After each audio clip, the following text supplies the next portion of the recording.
Subscribe करें हमारे YouTube channel साधना gold को और पाएं वीडियोस सबसे पहले। बेल आइकन दबाना ना भूलें। महामानव बनने के लिए संसार में जब आता है तो मानवीय गुण को लेकर के आता है, परंतु मानवीय गुणों को सन्निवेश उस बालक में नहीं हो पाता तो वो महामानव नहीं बन पाता। जैसे स्वर्ण का बिस्कुट आपके पास में रखा हुआ हो, परंतु उस स्वर्ण के बिस्कुट को आप स्वर्णकार को न दो और कहो कि इसके कुंडलों को मैं धारण कर लूं, तो कैसे कर लोगे? पहले बिस्कुट को आपको उस स्वर्णकार को देना पड़ेगा। वो उसको क्या करेगा? गलाएगा, उसको कूटेगा, पीटेगा, कुछ मिलाएगा और गोल आकार रूप में ला करके आपको देगा, तब आप उसको धारण कर सकोगे।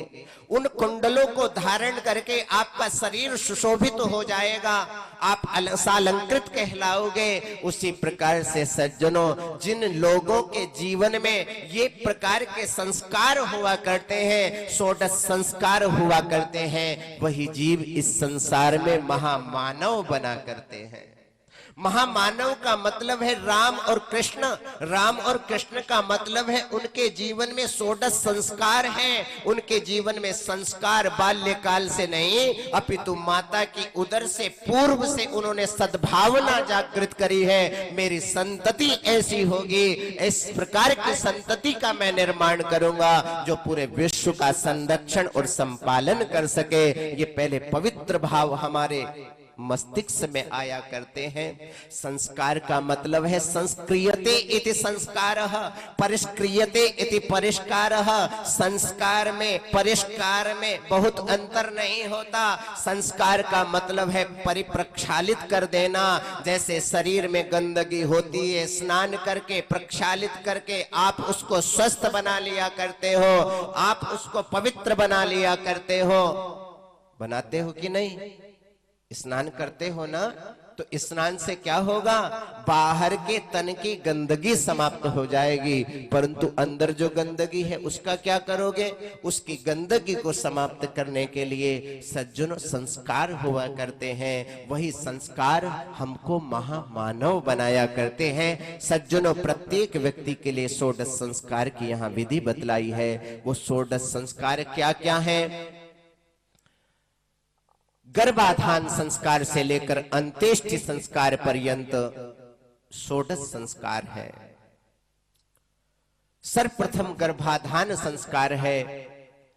गर्भाधान संस्कार का अभिप्राय है जैसे खेत में बीज बोया जाता है, उस खेत में आप कैसा बीज बो रहे हो, उस बीज के ऊपर भी बहुत सारी वस्तु आधारित हुआ करती हैं। आपने बीज अच्छा बोया, परंतु यदि वहां का जो स्थल है, वहां का जो क्षेत्र है वो अच्छा नहीं होगा, तो बीज भी अच्छा फल देने वाला नहीं है। बीज भी अच्छा हो, क्षेत्र भी अच्छा हो, परंतु समय पर आपने यदि जल का ध्यान नहीं रखा, तब भी वो फसल अच्छी आने वाली नहीं है। इसी प्रकार से गर्भाधान संस्कार का ऐसा अभिप्राय है कि आप जिस समय इस संस्कार को संपन्न करने के लिए जाएं, उससे पहले विज्ञजनों के पास में, ज्योतिषी के पास में जाकर के शुभ मुहूर्त को पूछें कि कब किस समय ग्रह की अनुकूलता हमारे लायक रहेगी। आप विज्ञजनों के पास में पहुंचकर इस प्रकार के मुहूर्त को निकलवाएं। जब क्षेत्र अच्छा होगा, बीज अच्छा होगा, समय अच्छा होगा, तो सज्जनों फल भी अच्छा ही आएगा। ऐसी प्रत्येक व्यक्ति कल्पना करता ही करता है। उस गर्भाधान में कुछ विधि शास्त्र बतलाते हैं। उस विधि पूर्वक जब हम गर्भाधान संस्कार करते हैं तो बहुत सारे दोष भी हो जाते हैं। 2 महीने के उपरांत पुंसवन संस्कार हुआ करता है। वो संस्कार मातृका किया जाता है। उस संस्कार के माध्यम से बहुत सारी समस्याएं जो होनी होती हैं, चिन्ह विशेष जो बना करता है, लड़की हुआ करती है तो साधु संत उसको लड़का बना दिया करते हैं। लड़का होता है साधु संत महापुरुष को लड़की बना दिया करते हैं, तो ये योग्यता उसी 2 मास के समय पर ही हुआ करती है। उसी समय औषधि का पान करा करके लिंग का चयन कर दिया जाता है, लिंग विपरीत कर दिया जाता है। बहुत सारी अलाएं बलाएं उस बालक को खाने के लिए आया करती हैं। उस बालक का संरक्षण कैसे हो सके, तो सीमंतोन्नयन संस्कार के माध्यम से, पूजा के माध्यम से सज्जनों उस बालक का संरक्षण और संवर्धन होता है। ये 3 संस्कार बालक माता के जब तक उदर में रहता है तब तक ये संस्कार होते हैं। चौथा संस्कार जात कर्म संस्कार होता है। समय आने पर बालक जब आ जाता है, नालक छेदन संस्कार जब तक नहीं होता, नाल जब तक नहीं काटी जाती, आज तो मालूम ही नहीं चलता कि जात कर्म संस्कार क्या है। इन 3 संस्कार को तो छोड़ ही दीजिए, आते ही नालक छेदन संस्कार कर दिया जाता है। जब तक उस बालक का और माता की नाल को काटा नहीं जाता तब तक उस घर में किसी प्रकार का सूतक नहीं लगता। इसलिए वहां पर एक पूजा की विधि बतलाई गई है, वो जात कर्म संस्कार करने के उपरांत नालक छेदन करना चाहिए। उसमें बहुत समय नहीं लगता, वो करना चाहिए। जात कर्म के उपरांत 10 दिवसों के उपरांत नामकरण संस्कार आता है। इसको आप बड़े प्रेम से जानते हो।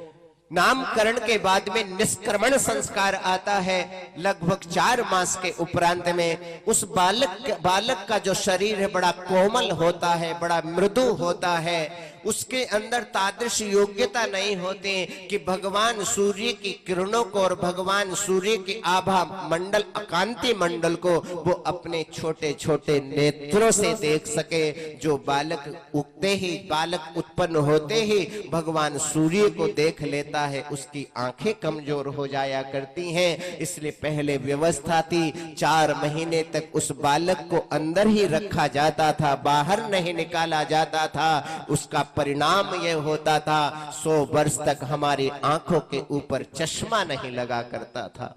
आज बालक जिस दिन उत्पन्न होता है उसी दिन उसको बाहर लेकर के हम लोग आ जाते हैं। उसकी योग्यता नहीं रहती है, भगवान सूर्य की किरणों को सहन करने की उसकी क्षमता नहीं होती है। परिणाम यह है बालक उत्पन्न बाद में होता है, चश्मा उसके लिए पहले आ जाता है। ये व्यवस्था हम अपने आप करते चले जा रहे हैं। 6 महीने के बाद निष्क्रमण होता है उस बालक का। अन्नप्राशन संस्कार होता है। 6 महीने का बालक हुआ, उसको कुछ खिलाया और पिलाया जाता है, तो अन्नप्राशन का भी मुहूर्त होना चाहिए। उसके उपरांत चूड़ा कर्म होता है, मुंडन संस्कार होता है। 1 वर्ष में 3 वर्ष में अलग अलग व्यवस्था शास्त्रों में बतलाई गई है। कुल रीति रिवाज के अनुसार हमको चूड़ा कर्म संस्कार करना चाहिए। जब बालक 5 वर्ष का हो जाए विद्यारंभ संस्कार करना चाहिए। उसके सामने बहुत सारी वस्तुओं को डाल देना चाहिए। वो बालक जिन वस्तुओं का स्पर्श करेगा ऐसा विचार करना चाहिए ये इसी विषय का विशेषज्ञ बनेगा, उसी को विद्यारंभ संस्कार।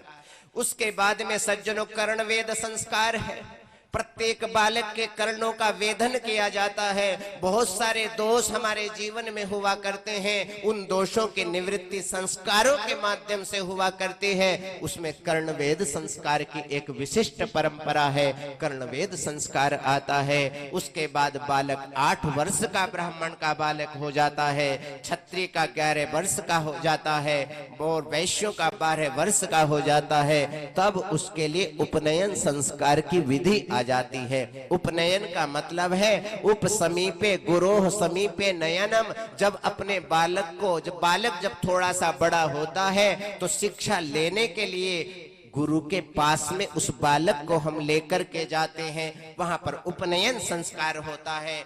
गुरु अपने अंतर से निकाल करके दिव्य ज्ञान का उपदेश उस बालक के कर्ण रंध्रों में करता है। दक्षिण कर्ण में जैसे ही मंत्र का उपदेश करता है सज्जनों उसका जीवन बदल जाया करता है। उसका वो दिन दूसरा जन्म कहलाता है। इसलिए हमारे यहाँ द्विज कहा गया। द्विज का मतलब है द्वाभ्याम जन्माभ्याम, 2 जन्मों से उसके दो जन्म हैं, एक जन्म माता की कुक्षी से आया है, दूसरा जन्म आज जब गुरु के पास में पहुंच गया और जब गुरु ने अपना विलक्षण मंत्र उसके कर्ण रंध्रों में दिया, आज उसका पूरा जीवन बदल गया। तो दो जन्म ब्राह्मण, क्षत्रिय और वैश्य के हुआ करते हैं, इसलिए इनको द्विज कहा गया। वहां पर उपनयन संस्कार के बाद में ब्रह्मचारी का रूप धारण करता है, ब्रह्मचर्य अवस्था का पालन करते हुए स्वाध्याय करता है, ये उपनयन संस्कार है। इसी के साथ साथ में वेदों का आरंभ हो जाता है। ऋग्वेद, यजुर्वेद, सामवेद, अथर्ववेद, प्रत्येक ऋषि की अपनी परंपरा है। किनका सामवेद है, किनका अथर्ववेद है, किनका ऋग्वेद है, किनका यजुर्वेद है। अपने अपने गोत्र के अनुसार अपने अपने वेदों की शाखा का स्वाध्याय किया जाता है, वो वेदारंभ संस्कार होता है। उसके उपरांत केशांत संस्कार आता है। केशांत संस्कार का मतलब है स्वाध्याय हम पूर्ण कर लिया करते हैं। जब स्वाध्याय हम कर लेते हैं, जब गुरुजी महाराज ने पूर्ण रूप से स्वाध्याय करा दिया, जो अभी तक हमने दंड अपने हाथों में ले रखा था, बहुत सारे नियमों को जीवन में उतार रखा था, हम जूते नहीं पहनेंगे, हम शीशा नहीं देखेंगे, हम सिर में तेल नहीं लगाएंगे, हम परस्त्री का दर्शन नहीं करेंगे, हम नदी को पार नहीं करेंगे, हम कच्चे फल को नहीं खाएंगे, बहुत सारे, हम बैंड बाजे में नहीं जाएंगे, ये बहुत सारी मर्यादाएं हमारी ब्रह्मचारियों की हुआ करती हैं। उस दिन उनका मुंडन संस्कार कराया जाता है, उनसे दंड लिया जाता है, उनके नियमों को वापस ले लिया जाता है और फिर ये केशांत संस्कार हुआ करता है। इसके उपरांत समावर्तन संस्कार आता है।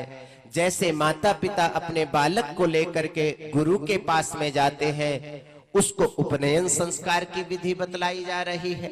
आज वो गुरु जब शिक्षा को विद्यार्थी पूर्ण रूप से आत्मसात कर लेता है, आज माता पिता पुनः आश्रम में पहुंचते हैं और समावर्तन संस्कार करके उसको गृहस्थ धर्म में प्रवेश दिलवाते हैं। यही समावर्तन संस्कार है। इसके बाद तो आप जानते हो कौन सा संस्कार आता है, फिर तो बढ़िया बैंड और बाजा ही बजता है, उसको विवाह संस्कार बोलते हैं। और विवाह संस्कार के बाद में भी एक संस्कार आता है, उसमें भी बैंड और बाजा यदि अवस्था ठीक होती है तो बजता है, उसको अंत्येष्टि संस्कार बोलते हैं। अंत्येष्टि संस्कार तक षोडश संस्कार जरूर हो जाते हैं, परंतु भारतीय संस्कृति ऐसी विलक्षण संस्कृति है, उसके जाने के बाद भी उसको भोजन और जल को आप लोग देना बंद नहीं करते हो। ये हमारी भारतीय संस्कृति है।